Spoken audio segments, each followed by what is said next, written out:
छोटा सा राज्य भीमपुर जो हरी भरी पहाड़ियों के बीच बसा हुआ था। उस राज्य में राजा राजन राज करते थे। भीमपुर अपनी समृद्धि और सामंजस्य के लिए जाना जाता था, जो मुख्य रूप से राजा राजन की ज्ञान की खोज के कारण था।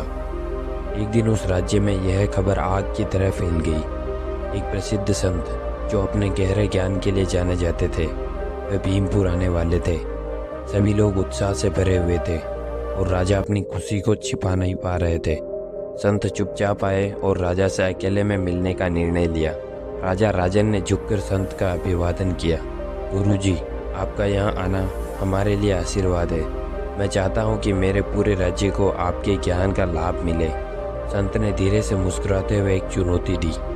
राजन, ज्ञान को उन पर थोपा नहीं जा सकता जो उसे प्राप्त नहीं करना चाहते। क्या तुम्हारे लोग वास्तव में ज्ञान की खोज में हैं? आत्मविश्वास से राजा ने उत्तर दिया, गुरुजी, मुझे विश्वास है कि प्रत्येक मनुष्य को एक बेहतर जीवन जीने के लिए ज्ञान की आवश्यकता होती है। मेरी प्रजा निश्चित रूप से आपकी शिक्षाओं का स्वागत करेंगी। संत ने विचारपूर्वक सिर हिलाया। यदि तुम सच में ऐसा मानते हो तो कल अपनी प्रजा को मेरे निवास स्थान पर उस पहाड़ी के ऊपर लाओ। उन्हें ज्ञान प्राप्त करने के लिए इस यात्रा की कीमत चुकानी होगी। नवीन ऊर्जा के साथ राजा ने अपने सेनापति को बुलाया और राज्य भर में घोषणा करने का आदेश दिया। शाम तक यह खबर राजनपुर के हर कोने में फैल गई। अगले दिन संत उनके निवास स्थान पर उन सभी को अपना ज्ञान देंगे जो वहां पहुंचेंगे। अगली सुबह सुनहरे रंग के साथ आई और राजनपुर के सभी लोग यात्रा के लिए महल के द्वार पर इकट्ठा हुए। राजा, रानी और उत्साही प्रजा का समूह पहाड़ी की ओर बढ़ने लगा। यात्रा आसान नहीं थी। थोड़ी दूरी तय करने के बाद उन्हें जमीन पर चमकते हुए तांबे के सिक्के दिखाई दिए। इन सिक्कों को देखकर लगभग 20% लोग जो गरीब थे, सिक्कों को इकट्ठा करने में लग गए। राजा ने उन्हें सिक्के छोड़ने और आगे बढ़ने के लिए कहा, लेकिन भीड़ में से एक व्यक्ति बोला, महाराज, हम बहुत गरीब हैं और ये तांबे के सिक्के हमारे लिए इस समय बहुत आवश्यक है। कृपया हमें क्षमा करें, हम आगे नहीं जा सकते। दुखी मन से राजा ने उन लोगों को वहीं छोड़ दिया और बाकी समूह के साथ आगे बढ़े। थोड़ी दूर जाने के बाद उन्हें चांदी के सिक्कों का ढेर दिखा। इस बार बचा हुआ समूह का अधिकतर हिस्सा चांदी के सिक्कों को इकट्ठा करने में लग गया और राजा से कहने लगा, हम आपके आभारी हैं, लेकिन ये चांदी के सिक्के बहुत कीमती है। इन्हें छोड़ना हमारे लिए मुश्किल है। राजा और रानी ने अपने बचे हुए लोगों के साथ यात्रा जारी रखी।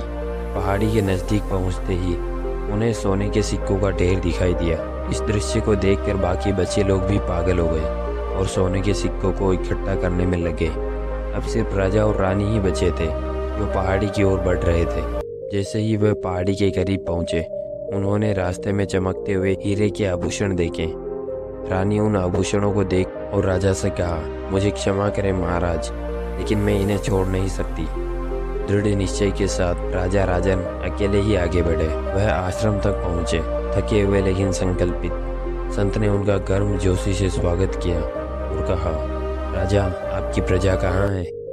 राजा ने गहरी सांस ली और कहा, गुरुजी, जब मैंने यात्रा की मेरे साथ प्रजा थी, लेकिन धीरे धीरे वे सभी तांबे, चांदी, सोने और हीरे के लोभ में पड़कर रुक गए। अब मैं अकेला ही यहाँ आया हूँ। संत ने समझते हुए सिर हिलाया। आज आपने एक महत्वपूर्ण पाठ सीखा है। ज्ञान की यात्रा अकेली होती है और इसे प्राप्त करने के लिए व्यक्ति को अपने सभी सांसारिक इच्छाओं को त्यागना पड़ता है। जो लोग तांबे, चांदी, सोने और हीरे के लोभ में फंस जाते हैं, वे कभी भी सच्चा ज्ञान प्राप्त नहीं कर सकते।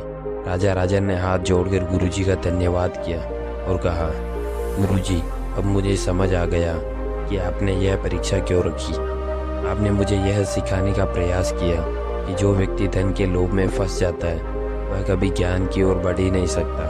संत ने मुस्कुराते हुए कहा, सही कहा राजन, जो सच्चा ज्ञान प्राप्त करना चाहता है उसे अपने अंदर की आवाज़ सुननी होगी और अकेले यात्रा करनी होगी। भीड़ कभी भी ज्ञान या समझ को प्राप्त नहीं कर सकती। नई स्पष्टता के साथ राजा राजन अपने राज्य लौट आए। उन्होंने बुद्धिमानी और करुणा के साथ शासन करना जारी रखा, हमेशा उस पाठ को याद रखते हुए जो उन्होंने संत से सीखा था। उनकी यात्रा की कहानी पूरे राजनपुर में फैल गई, जिससे अन्य लोग भी ज्ञान प्राप्त करने के लिए प्रेरित हुए। दोस्तों, सच्चा ज्ञान प्राप्त करने के लिए हमें अक्सर अपनी सबसे प्रिय इच्छाओं को छोड़ना पड़ता है। जीवन को समृद्ध बनाने के लिए जो गहरी समझ चाहिए, उसके लिए हमें कभी कभी अकेले ही चलना पड़ता है।